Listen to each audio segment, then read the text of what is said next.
Ayyee akkam nagaa keessanii fayyaadha jirtu nageenyi waaqayyoodhaaf haa ta'u. Ani nagaa kootii. Har'a mata dureen keenya paartii isa lammaffaa jechuudha.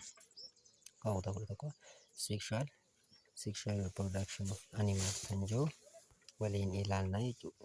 Sexual reproduction of animal paartii isa lammaffaa isinii qabadeen dhufa jeetiin ture. Ayyee sexualidhaan akkamitti wal horuu danda'a? So sexual jechuun sexual animaaliin tokko gara sexual jechuun gara biraatiin wal hormaata jechuudha. Wal hormaatan akkamitti wal horuu danda'aniidha malaan. So it is a types of reproduction that involve into individual his pattern jechuudha. Gara lamaan wal horuu danda'an jechuudha pattern isaanii.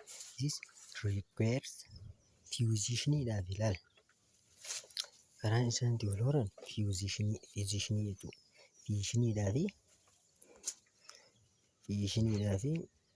Fusionii gaameetiidhaan form the two pattern. Isaan lamaanis eenyu fi eenyu? Meelii dhiiraa fi dubara jechuudha. Female jechuun ishee dubaraa jechuudha. Ishee dubara jennaan. So meelii fi female reproduce wanni isaan reproductive godhan caasaalee isaanii keessatti haploid and gamete jechuudha. Laala akkamiin beektaa? Spermii ida'uu eegiin walitti dhufeetitii maal kana zygote uume jechuudha. Zygote uumaa jechuudha. Walitti dhufee zygote uumu. So the test within this male produce this sperm. Ova means female produce ovum or egg cell. So diploid cell. Diploidiin kun yeroo mara two innidhaan bakka bu'a jechuudha. Two cell. So contain two completely start this chromosome. One form each parent. So somatic qaba jechuudha. Somatic cellii qaba. Laala bakka sana sirriitti adda baafachuu qabdan. Diploidiin somatic cellii qaba. Haploidiin immoo gaameetiidha laala. So haploid yoon fi haploidiin gaameetii qabaachuudhaan beekan. Diploidiin immoo somatic celliidhaan beekan. So fertilization eega qaamni meelii plus female is equals to zygote or fertilization eega ta'ee booda offspringin uumamaa jechuudha. Offspring jechuun daa'ima sanyiin dhiiraatii fi dhalaa takka walitti dhufanii daa'ima argatan sun jechuudha. Fertilization adeemsi spermicide fi ovumiin fused to this form zygote. Qaamni dhiiraa fi dhalaan tokko eega walitti dhufee gaameetiin uumamu jechuudha. Somatic cellii fi gaamete this bind zygote uumamu jechuudha. Sperm plus egg is equals to zygote uumamu. So there are two fertilization. Fertilizationiin kun gara lamaan beekamaa jechuudha. Inninis external and internal. Externaliin qaama alaati jechuudha. Qaama alaa kaan immoo qaama gara keessaa jechuudha. Qaama keessaa fi qaama gara alaa. Gizii qaama gara keessaa gama alaa jennu sirriitti isin adda baasaa. Wanti kun kompleksii walitti ta'a. So there are two fertilization, external and internal. So internal fertilization is that egg release this ovum and urine. So kana jechuun inni internaaliin kun eegiidha fuudhee gara ovumitti gallakkeessa jechuudha. Gama ovum uterus tube gara gadaameessaa sanitti jechuudha. So external fertilization means egg release then aqueous solution. Aqueous environment. Aqueous jechuun maal jechuu? Fakkeenyaaf OH2 bishaan fa'aa keessatti kanneen akka firoogii, korkodaayil warreen akkanaa kun amma firoogiin kan godhu firoogiin isheen sanyii dhalaa sun eegii fuuteeti bishaan irratti galakeefti jechuudha. Riiliis godhi. Inni dhiiraa ispermii riiliis godha jechuudha. Bishaan irratti maaluma zaayigoot. Zaayigootiin bishaan keessatti uumamaa jechuudha. Sanii fi eksternaalii fi internaalii. Ilmi namaa kana keessaa kam fayyadama? So kana fayyadamaa jechuudha. Internaalii fayyadama. Eksternaalii internal fertilization fayyadamaa jechuudha. So zaayigootiin single it is called diploid fertilized egg. So individual is into embryo.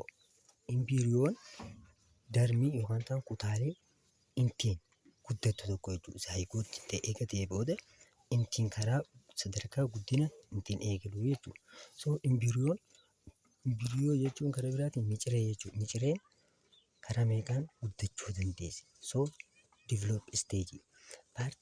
After eega fertilization godhamee booda embryoon kutaalee intii guddatu animal keessa floating this stage. Kutaaleen isin intii guddachuu dandeessu.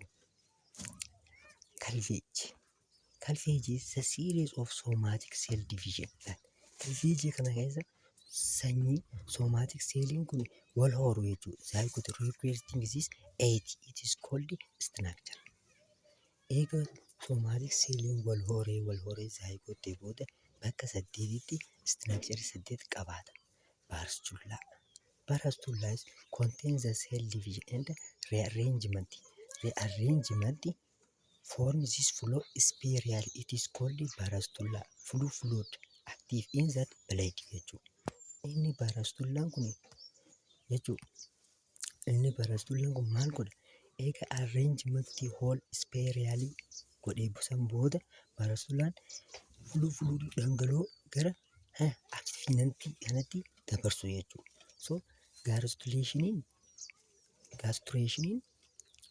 fluid within this form gastrula. Gastrullaan the 3 giraamii 3 qaba jechuudha. Ectodermidhaa fi mesodermii fi endodermii jedhameeti bakka 8 adda ba'a. Dhaggeeffadhaa. Sirriitti jalaa qabachaa deemaa. Akka isin hin jirne gaaffii na gaafattanii. So gastration is this barastula. It is fluiding in wildy form this garastula. Garastullaan gara bakka 8 adda ba'a jechuudha. Endactic drumidhaa fi mesophyll drum and endodrum jedhee adda ba'a. So gastulation kutaa isa maayii isa dhumaa sanii jechuudha. Gastulation is cell of the gram layer divided into this species, this tissue and organ. Eega qaama tissue yookaan ta'an qaama orgaanii kutaa guddinaa jalqabee jechuudha. So suuraadhaan yeroo isiniif ibsamaa deeme baay'ee takka isinii gala. Zaayigootiin bakka sanatti amma bakki gartuu kun zaayigootiin ispermii ida'uu eegii walitti dhufee walqixa ta'a zaayigoot uumaa jechuudha. Zaayigoot uumaa. So eegas booda zaayigootirraa gara eegi seelii intiin dabaru eenyuun jenna? Calvage kanaanii zaayigootirraa asii jijjiiramuu jechuudha. So calvageen kun eeganii fi asitti amma qaama 8 ta'e jechuudha. 1, 2, 3, 4, 5, 6, 7, 8. Gara 8 eegabee booda maal ta'a? Gara kutaa barastulaa dabaraa jechuudha. Barastulaa cross sectionii eega akka gololleetti kukkurfaa'ee akka golollee taa'ee jechuudha barastulaa jechuun akkasitti. So eegas booda gastrulationii kun fuudhee gara gastrula section chromosis gara daa'ima gastrulationii isa kutaa macarrashaa san boca isa sanii fakkeessuu jechuudha. So mesophilii fi wanti droomiin isin jee sun kana jechuudha. Embryo develop this endotrophism and mesophyll and endodrum. So gaaffii kana mee yaala. Which one that correct describe as sexually dhaan kan ibsamu isa kami? asexualiidhaan kan ibsamu isa kami? Asexualiin kan ibsamu isa kami? Gaafilee kana isinuu ni daleeytan jeetii yaadaa. Yoo kan dadhabdan yoo ta'e gaafii na gaafatu. Inni kun immoo inni lamaffaan what is the primary by which in that sperm cell end of fusing to form in the zygote cell. Kutaa kam keessatti zygote celliin ta'uu danda'a? Kunis gaafii keessan. Which one of the following is not an example of asexual reproduction? Asexualiidhaan akkamii wal hora? Kanas isinitti beeka isinii kaa'ee jechuudha. Kutaan inni kan immoo giraam laayerii ammaan tana dubbadde kalveejii keessa immoo baaristola magaastureeshinii kam keessatti argama kan jedhu. Isinii yoo kan dadhabdan ta'e isinuu gaafii simpiliidha. Waan nama dhibuu miti. Yoo kan dadhabdan ta'e na gaafadhaa isiniif hin dalaga. Amma fakkeenyaaf gaafoota akkanaa sasalphoo kana jiru. Which one that entering this stage of embryo developing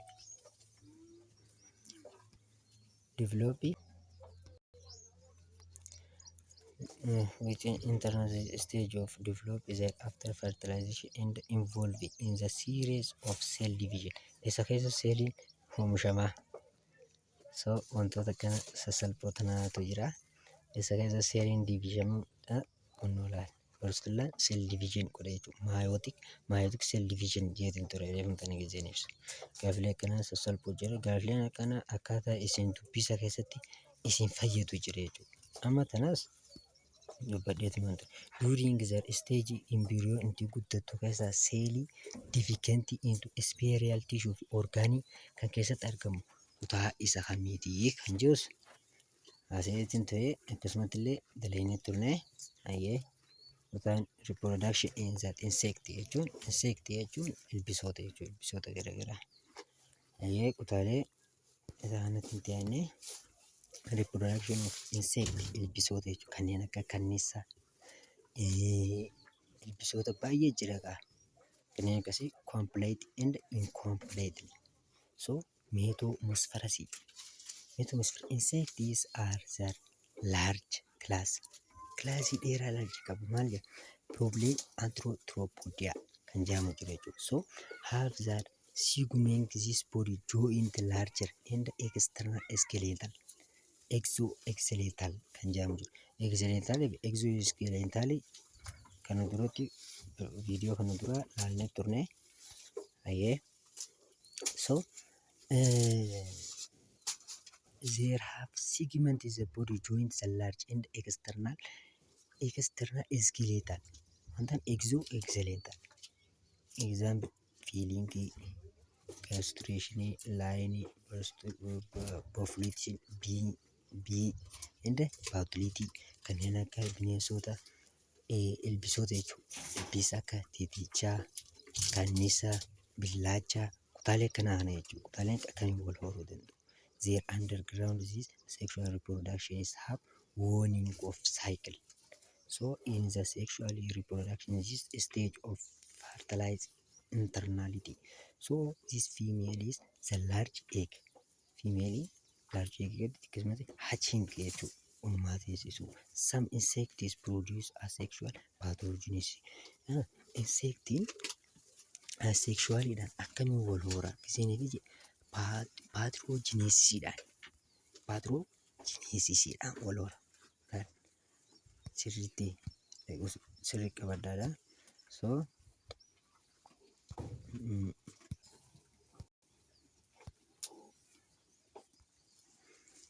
exoskeletalidhaan fleeting convex this outward form present seven handy toxin and abulum antrinia calving gas oil most leveling miila ishee jechuudha. Ilbisoota isaan akkanaa kana fakkaatan jechuudha. Keenyi kanaan isaan ittiin wal horan inni maal pathogenesisiidhaan wal horuu ture jechuudha. So mesophiliidhaan akkamiin wal horu?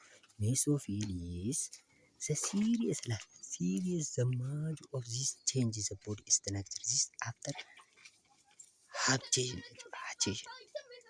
Metamorphosis in the series maajurii wanni inni irra jijjiiramu this the body qaamni isaaniitis ni jijjiirama. Akkasumatti illee caasaa jechuudha. Caasaan osoo after digestion eegatee booda ni jijjiiramu. Inni keemikaalii fayyadama jechuudha. This chemical of substance keemikaalota kana achi ana fakkeenyaaf leenci tokko jechuudha. Laayoon jechuudha.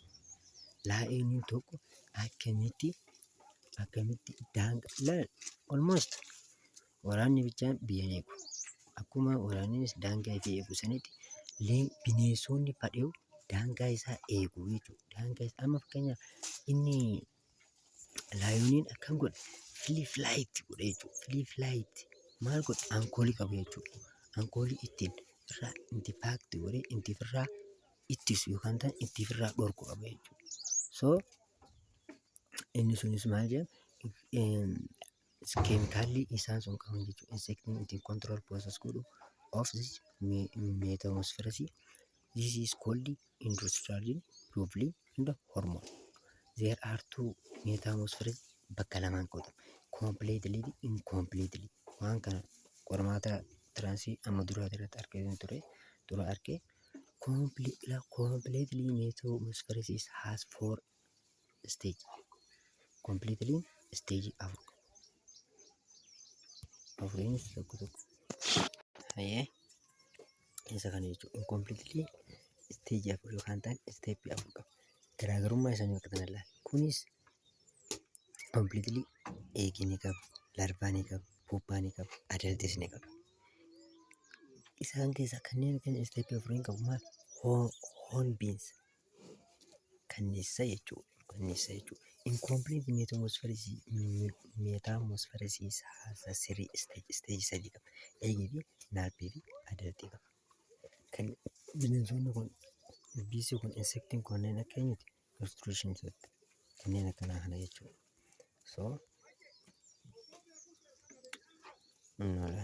suuraadhaan isin agarsiisa. Amma ilbiisi kun eegiin kun akkuma agartan kana akkana taatee baay'inaan tatteessa jechuudha. Eegiin kun guyyaa 6 keessatti maal ta'a? Ni maachuu taate jechuudha. Eegas booda guyyaa 10 keessatti sheeppii isaan jijjiiraa jirti jechuudha. Sheeppii isaan jijjiirrachaa jirti. Eegas booda asitti sheeppii isiin uumtu puppaa kana keessa sheeppii isiin uumtu tana jechuudha. Guyyaa 21 keessatti isuma fakkaata. Adaltiin immoo kutaa maayyii ishiin itti bahuu dandeessu jechuudha. Adaltiin. So alpiiniyansi kun immoo 3 stage kan qabu san jechuudha. Incompletely, completely. Akkasii jalatti adda baasaadha. Rafee qabaatan nagaa bilchaatuma nyaatanii komantii ilaas warri yuutuuba kiyyaaf aarii taatanii subscribe godhuun na jajjabeessanii amma fankishinii isaan ilaalan jechuudha. Dalagaa isaanii. Completely metamorphosis this stage of egg of stage. This is internal stages wherein this insect beginning its life. Ittiin jiraachuu. Larvae stage immoo active feeding stage wherein insect grows kutaa inni itti guddatu jechuudha. Pupa stage immoo inactive stage wherein insect is undergoes this translation jechuudha. Transmission ni dabarsu jechuudha gara adaltiitti. Adaltiin immoo adult stagein kutaa dhiisee sun itti guddatee keessaa bahuu danda'amu jechuudha. Final reproduction of stage in insect jechuudha. Incompletely stage sadii qabaa jechuudha. Stage sadeen is internal staging with insects beginning life after being laying by adult. Nurturing stage is enabling stage is inactive feeding wearing mature jechuudha. Mature ni bilchaate jechuudha. Insectiin kun eega bilchaate booda ensuing this smaller decisioning of insect adult this grows. As keessatti kutaan itti guddatu achi keessa guddatu jechuudha. Adult stage kana keessatti kan ability dandeettii itti guddachuu horsiisu jechuudha. Mee gaafilee kanaa galmeenu. Metamorphosis of insect is that regulate the growth hormone. Come to grows godhee intiin regulate intii godhuu danda'a insektii kana keessaa isa kami jechuudha. So probably tably so this answer is of tably kana jechuudha. Ni jira gisee keessatti isinis ni baranna boqonnaa lama keessa illee ni jira indokiriyaanii fi exokiriyaan. Yeroo mara wanti sun qormaata irratti eenyutu control godha jechuudha. Eenyu control temperature yookaan naannoo eenyu control bineensota akkam control akka godhan ni jira baay'ee jira. So insect of life cycle adda inactive eenyu keessatti inactive ta'a laal gaariin turuu deema. Eenyu keessatti insect inactive kan ta'u eenyu larging of stage kana keessatti inactive ta'a jenne. Eegas booda frogiin akkamitti amma hundaraa frog seenee jechuudha. Raachi akkamitti wal hora kan jiru reproduction of in the frog some frog of these types frogiin gosoota qaba jechuudha. Rain temors that most common in the Europa kun Europa keessatti argamu. Pidgin ring gorilliyaan kun sub-Sahara Africa including Ethiopia. Afrikaa Sahara keessa Afrikaan eenyu keessatti argamti? Itoophiyaa keessatti argamti jechuudha. Including jechuun iddoo inni ittiin argamu jechuudha. Inni energy fi representation Baalee Mountain and Shaolin Forest keessatti argamu. Frogiin underground sexual reproduction fi frog have external fertilization dhaan wal horuu jechuudha. Akkuma reefu jennee qaba. Reefu sexualidhaan internaalidhaan wal hora. Asexualidhaan immoo asexualidhaanis eegii tokko eegii fuudhee environment irra release godhuudhaan wal horuu jenna. External immoo eegiin kan keessa gallakkifamu oviumii keessatti gallakkifamuudhaaf wal horaa jenna. Irraanfatinaa wantoonni akkanaa kun baay'ee takka kompleksii nu godhaa akkasumas illee nama danba'uu jechuudha. So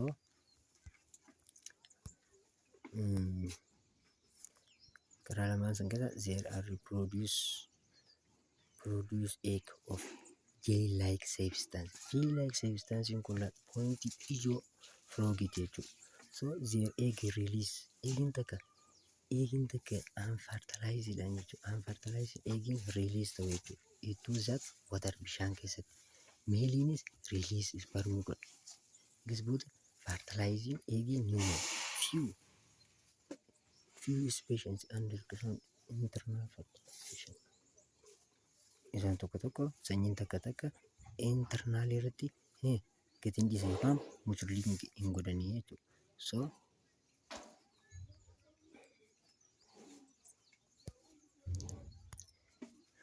after fertilizing frog is to drop in the larva stage to become adult. Typhoid is the large of stage in the frog. So larging of ending the frog jechuudha. Amma hunula isaan kun bishaan kan amma hunula akkana gallakkisu jechuudha. Kunis asirratti sanyii isaa gadhiisa. Kunis sanyii isaa as keessa gadhiisa jechuudha. Eegi gadhiisa booda asitti eegiidhaa fi sperm walitti dhufee zaayigoota uuma jechuudha. Eegas booda hanqaaquu san fuudhee bishaan moggaa afaan moggaa bishaanii afaan boolloqotee achi keessatti awwaallatu jechuudha. Eegas booda frog is egg surrounding by gel-like waan gel-like substance qabduuf hanqaaquun biyyee keessatti haadhee kaa'u sun hin tortortu jechuudha. Amma kitiniin lukkuun amma hanqaaquu si fuutee biyya keessa ni yaaddamti jechuudha. Because not gel-like jechuudha. Gel-like substance waan hin qabne. Korkodaayilii inti dachana barnoonni keenya kanarraa kana fakkaata. Like, subscribe, share godhuudhaaf na gargaaraadha, na jajjabeessaa. Akkasumas illee komentii yoo qabaattan komentii na barreessaa. Galatoomaa. paartii isa sadaffaatiin walitti dachaanaa. Filatoomaa halkan gaarii.